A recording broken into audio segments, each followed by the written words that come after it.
34 বছৰ পিছত ফাগুন মাহত পালিত হ'ল ৰমজান মাহ। পবিত্ৰ মাহটিক লৈ ইছলাম ধৰ্মী লোকসকলৰ মাজত ব্যাপক উৎসাহ। ৰাজ্যৰ বজাৰত ৰমজান মাহৰ সময়ছোৱাত বৃদ্ধি পাইছে ফলমূলৰ দাম। সতীৰ্থ খাদেমুল এই মুহূৰ্তত আমাৰ সৈতে আছে। খাদেমুল, মই আপোনাৰ কাষলৈ যাব বিচাৰিছোঁ। সবিশেষ পৰিৱেশটো দেখক কেনেধৰণে আয়োজন চলিছে। হয়, নিশ্চিতভাৱে ইছলাম ধৰ্মৰ লোকসকলৰ বাবে আৰম্ভ হৈছে পবিত্ৰ ৰমজান মাহ আৰু এই মুহূৰ্তত ৰমজান মাহৰ যি উৎসাহ আৰু উদ্দীপনা দেখিবলৈ পোৱা গৈছে ইছলাম ধৰ্মী লোকসকলৰ মাজত। আৰু বিশেষকৈ মই এই মুহূৰ্তত উপস্থিত আছোঁ যোগীঘোপাৰ কাবেটাৰীত, আৰু কাবেটাৰীৰ এই পোনপ্ৰথমে মই এখন দোকান দেখুৱাবলৈ ওলাইছোঁ, যিখন দোকানত ফল মূলেৰে ভৰপূৰ হৈ পৰিছে। বিশেষকৈ খেজুৰৰ কথা ইয়াত উল্লেখ কৰিব লাগিব।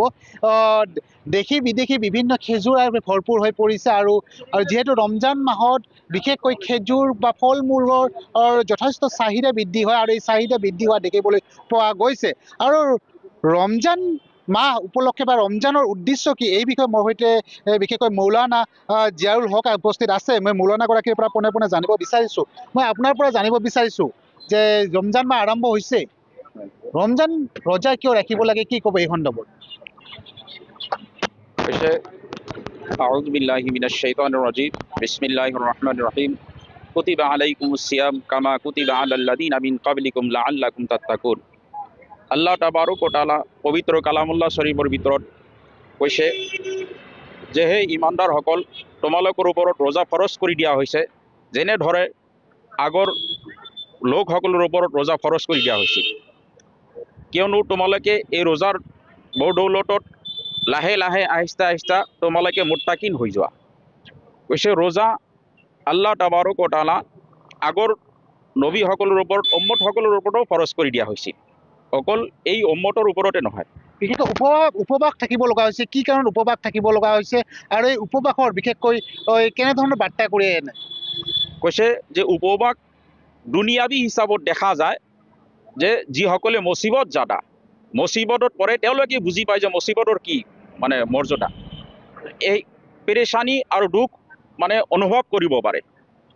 ধনীসকলে যেতিয়া ৰোজা ৰাখিব, দুখীয়াসকলৰ মনৰ ভাৱটা বুজি পাব। আল্লাহ তাবাৰক তাআলা এক মাহ ৰোজা ফৰজ কৰি দিছে, যে ধনীসকলে যেতিয়া ৰোজা থাকিব তেতিয়া গৰীব দুখীয়াৰ অনুভৱটা বুজি পাব যে দুখীয়া মানুহে কেনেকা মানে ভোকা থাকে, কেনেকা পিয়াসা থাকে, কেনেকা অনুভৱ কৰে। অনুভৱ কৰি দুখীয়াসকলক সহায় সহযোগিতা কৰিব। এইকাৰণে আল্লাহ তাবাৰক তাআলা দুনিয়া হিচাপত এই মানে এটা কি কৰিছে, ৰোজাৰ মাহত ৰোজা ফৰজ কৰি দিছে যে দুখীয়া মানুহৰ যেন অনুভৱ কৰিব পাৰে, দুখীয়া মানুহক যেন সহায় সহযোগিতা কৰিব পাৰে। 30 দিন উপবাস থকাৰ পিছত ঈদ আহিব, কি ক'ব এই সন্দৰ্ভত? কৈছে ঈদ হ'ল মমিনসকলৰ কাৰণে এটা উৎসৱ।